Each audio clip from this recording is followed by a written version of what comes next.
Hey everybody, it's me, Andrew. Get out into nature and tune in for yourself. Resonate with the Earth's electromagnetic field via 432 Hertz, the universal frequency. Balance out psychologically and emotionally, and further strengthen your brain and your heart coherence as well. Get a plant-based diet going for yourself today and nurture yourself right back into life. We are literally herbivores in nature. Further balance out your physical body's pH level and get with alkalinity. Then you can generate some static electricity. Send me some love telepathically. Set attention to your mind and set intention to communicate. That is all there is to telepathy. You are now tuning in to great days.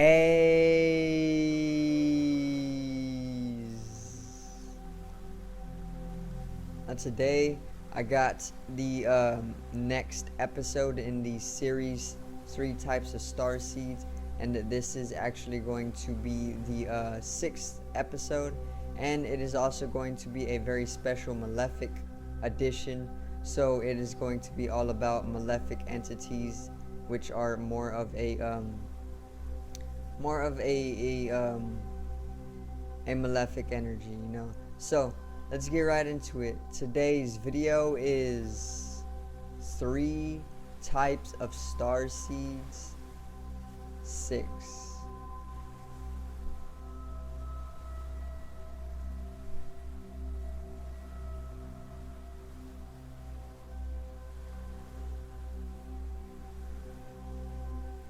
Now, let's get right into it, alright? So, for starters, if you haven't seen episode 5, check it out either in the link in the description or here in the top corner for me. So, to start with, I'm going to actually introduce the first malefic starseed, and this is the Draconian starseed, or known as a Draco starseed. So the Draconian is literally a reptilian subspecies that comes from the constellation of Draco, or the dragon constellation, which they usually reside more so in the northern hemisphere as well. So their appearance is basically they are full reptilianoid, and or they are a human hybrid reptilian. So they have multiple different appearances, but if we're gonna go according to their starseed, or the way that they inhabit bodies, or incarnate within a physical body, they usually use means of creating human hybrid species, so that they look like human, but they're actually reptilian genetically, okay? And they actually have cloning systems deep down within the earth that are fourth dimensional in nature, and basically they pump out these clones, these human hybrid reptilian clones, throughout the matrix, so that it can then be sustained by these clones and then maintained further as well. And it is getting more into the spiritual warfare, and even more so some of the corporeal realms way of keeping the earth encapsulated, and that is also getting into how the Draconians drain the earth of its resources, okay? So their appearance, if you want to see if somebody is a Draconian starseed, you can look at them and you can see that Draconian starseeds oftentimes have very, very sharp features.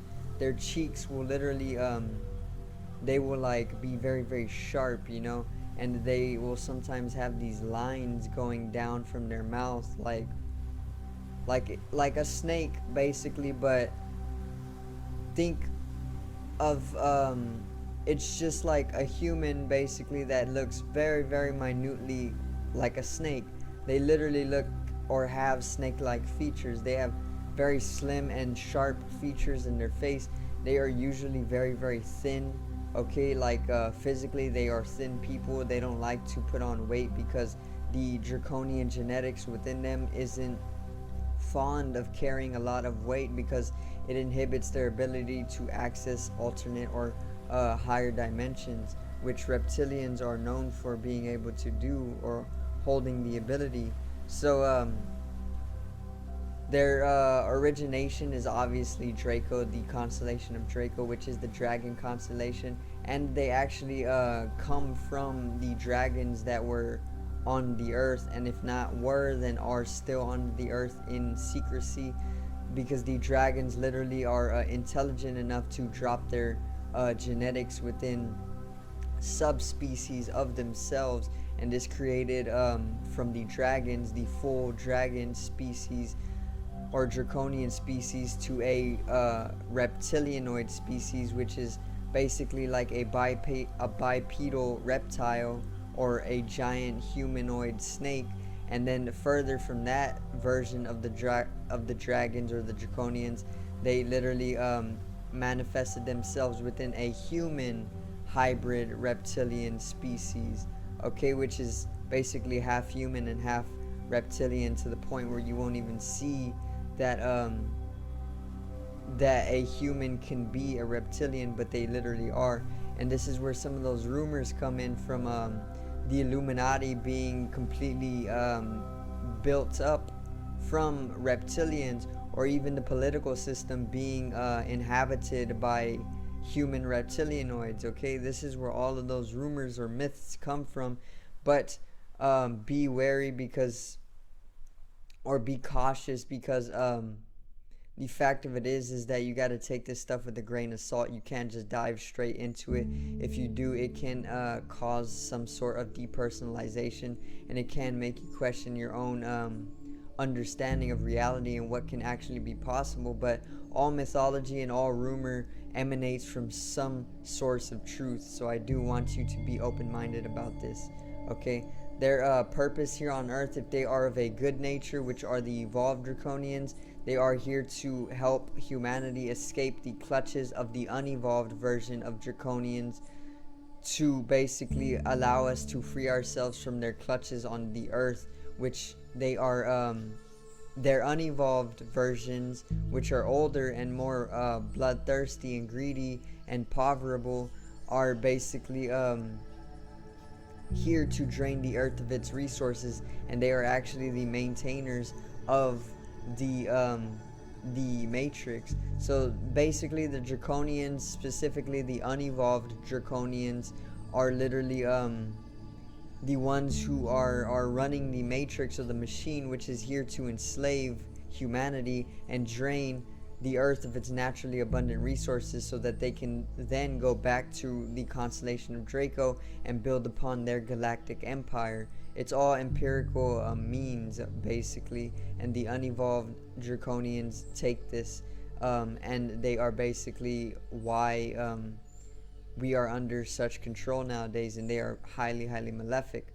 But nowadays, in this new century, or this new millennia, there are evolved draconians, and these are the good draconians. These are the draconians that are actually here to help us free ourselves from the unevolved draconians, or the malefic draconian.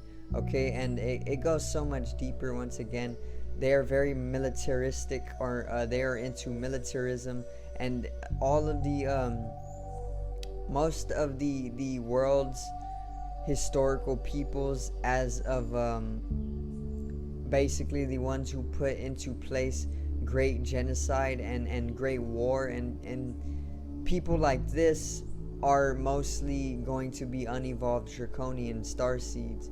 Okay, and basically the evolved draconian starseeds are more benefic in nature, and they are here to help us free ourselves from people like this, who have literally brought upon great catastrophe to the earth in the past. So that is a little bit on the draconian starseed. We're going to get into the next starseed right here. The next starseed is the Ophiuchus starseed, which is also a reptilianoid in species. So this is the second reptilianoid, or humanoid reptilian, and it is of a completely different kind. Okay, they are two different reptilians, and they come from two completely different star systems. Okay, the Ophiuchus actually is known as the snake bearer, and it is the 13th zodiac, and it is all about gateways and portals to the fourth dimension. They're fourth dimensional beings first and foremost, but they can manifest themselves within a third dimensional body when it is very very fatigued, or even lethargic, or even just in imbalance, or in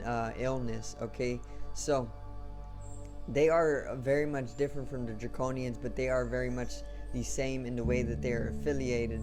They are both acting with each other malefically to bring about the destruction of the earth, or the draining or the control of the earth. Okay, so just keep that one in mind, because the Ophiuchus, or the reptilians, are very much known for coming into humanity's canonical shift into the fourth and fifth dimensions as blockades, or even malefic beings. They are the shapeshifters. Okay, I'm not too sure if the draconians are actually the shapeshifters, but if you have ever heard those myths or those rumors of reptilian shapeshifters, Ophiuchus would definitely be the ones that they are talking about, because they are fourth dimensional, they are anthropomorphic, or they are amorphous in nature, and this basically doesn't keep them to a physical third dimensional bounded state, but it allows them to be in a superfluous state, which allows them to be shapeshifters in nature. Okay, and this is all this can all be taken with a grain of salt. You don't have to dive straight into it as pure truth once again, because it can make you come into a depersonalization, or it can make you come into a spiritual awakening. Most people do not really see the difference nowadays, but there is a big difference, or there is not a big difference, and it's just literally entangling yourself within conceptions. Okay, but either way, the Ophiuchus's appearance would most definitely be transparent in nature.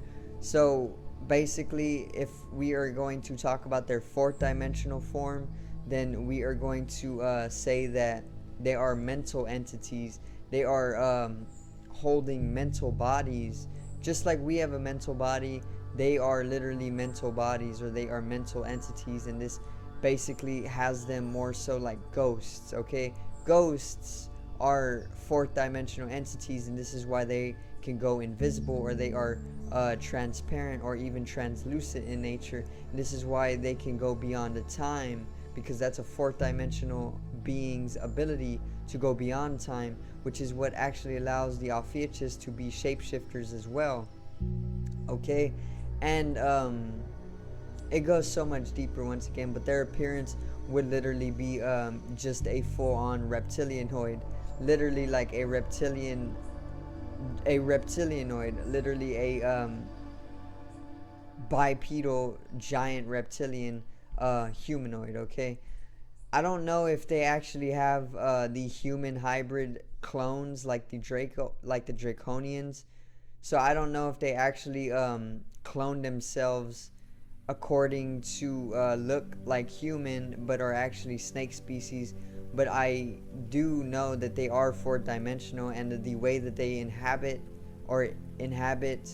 human bodies is through they fourth dimensionally, or they create fourth dimensional algorithms throughout the matrix, and these algorithms further bring the people, or the masses, third dimensionally to states of illness, disease, poverty, and lack of awareness. And with all of these poisons, it opens up a susceptibility to being hijacked by these fourth dimensional beings. So basically, they're like fourth dimensional parasites to the third dimensional collective, and this is how they literally control people mentally. Okay, and this brings people to states of demonization, and even alienation and isolation, to the point where you're then brought into states of dropping your guard and then falling into something very tragic for yourself, you know. So it's a spiritual parasite, basically, the Ophiuchus, and they are heavily malefic in nature. So their purpose here on the earth, I don't know if they are of benefic purpose, but their malefic purpose is to affiliate with the draconian starseeds and to bring about the encapsulation and the draining of the earth's natural resources so that they can take it back to their constellation within Ophiuchus, or the Ophiuchus constellation, and then build upon their empirical structures or organizations. Just like the Ophiuchus, they're literally one and the same, but they are not the same. They're two completely different reptilian species. Okay, so that's a little bit on the Ophiuchus. The next starseed of malefic nature is going to be the Martian race. Now, I have talked about the Martian race a number of different times here on the channel. Okay, they played a large role in Atlantis and the destruction of Atlantis, and obviously they are from Mars. They played literally the most they played the central role in the destruction of Mars as well. So the appearance of a Martian is that they literally look human. Okay, usually the Martians have made themselves to look very human. Perhaps they look a little more like the like a mutated human, basically.